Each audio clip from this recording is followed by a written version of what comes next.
آج cipher case کی سماعت جوڈیشل کمپلیکس کے اندر تھی.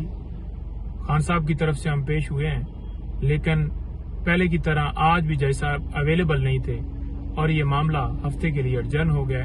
پاکستان کی ہسٹری میں کبھی ایسا نہیں دیکھا کہ اگر ایک جج چھٹی پر ہوں تو متبادل کے طور پر کوئی اور جج ضرور ہوتے ہیں جو کہ ڈیوٹی پر موجود ہوتے ہیں، لیکن یہاں پر کوئی ڈیوٹی جج اویلیبل نہیں تھے. یہ ہسٹری صرف اور صرف عمران خان صاحب کے لیے بنائی جا رہی ہے.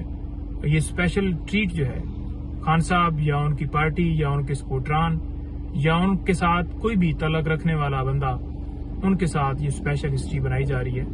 دوسرے نمبر پر آج بی بی صاحبہ ڈسٹرکٹ کورٹ کے اندر پیش ہوئی. ان کے اوپر ایک اسی طرح کا مقدمہ بوگس بنایا گیا تھا جس میں توشہ خانہ کیس کے ریلیٹڈ جیلی رسیدوں کا معاملہ جو ہے وہ اٹھا کے ایف آئی آر درج کر دی گئی.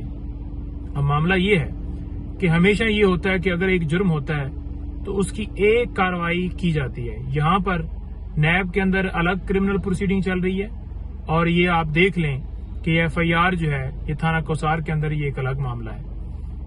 تو عدالت کے اندر جب پیش ہوئے ہیں، معزز جج صاحب نے آئی یو کی سرزنش کرتے ہوئے یہ کہا ہے کہ کیسے آپ ایف آئی اے کو بی بی صاحبہ کے حوالے سے کوئی ریکارڈنگ جو ہے وہ بھجوا سکتے ہیں، جبکہ ایف آئی آر کے کانٹینٹس ہیں وہ صرف اور صرف رسیدوں کی حد تک ہیں.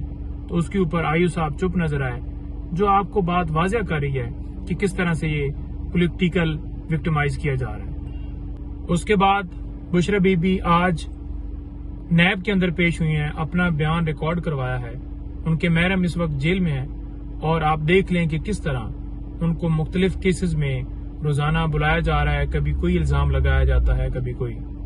خان صاحب سے آج لیگل ٹیم کی ملاقات ہوئی ہے اور اس میں انہوں نے پاور آف ٹارنی اور دیگر جو ہیں انسٹرکشن جو ہیں خان صاحب سے لی ہیں.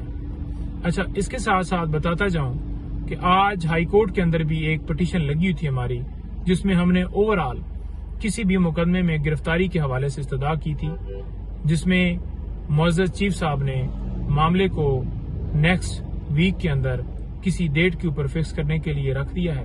انشاءاللہ ہمیں امید ہے جو ہی معاملہ فکس ہوگا تو خان صاحب کو مکمل قانون کے مطابق جو ہمارا حق ہے وہ مانگ رہے ہیں، انشاءاللہ پروٹیکشن